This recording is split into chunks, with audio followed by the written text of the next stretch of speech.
نور نامہ اور شہادت نامہ، یہ دو ایسے رسالے ہیں، یہ دو ایسی پرانی کتابیں ہیں جو ہمارے معاشرے میں بہت زیادہ چلتی تھیں،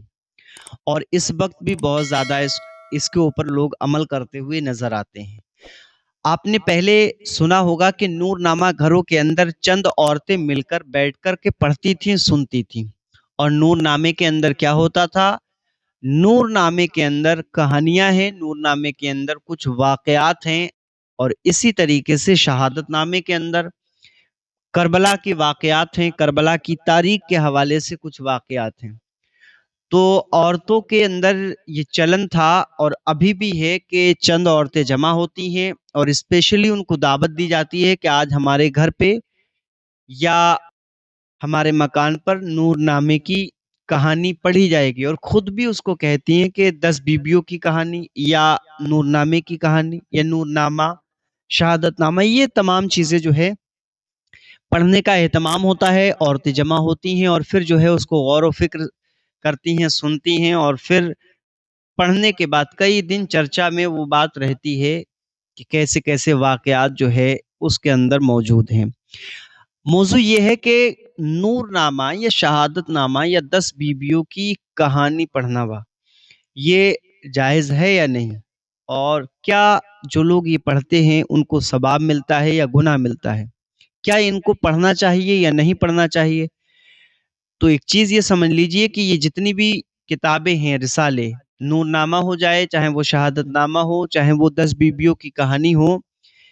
ان میں سے کوئی ایسی مستند کتاب نہیں ہے جس کی حقیقت میں کچھ اصل ہو۔ یہ من گھڑنت واقعات پر جو ہے لکھی گئی ہے، اپنے من سے بنائے گئے واقعات اس کے اندر موجود ہیں، کہانیاں موجود ہیں جو لوگوں نے کہانی کس سے گڑھ کر کے اس کے اندر لکھ دیے۔ نہ تو اس کی کوئی سند ملتی ہے، نہ اس کی کوئی حقیقت ہے، نہ اس کا کہیں سے کہیں تک کوئی شریعت میں کوئی تعلق ہے۔ اس کے اندر جو واقعات ہیں وہ جھوٹ پر ہیں، جو لکھے گئے واقعات ہیں، چاہے وہ درد بھرے ہوں، رلا دینے والے ہوں، ہنسا دینے والے ہوں، وہ واقعات جھوٹے لکھے گئے ہیں۔ کچھ چیزیں اس کے اندر ایسی ہیں معاذ اللہ جن کو پڑھنے کے بعد آپ کو ثواب نہیں بلکہ بھر بھر کے گناہ ملے گا۔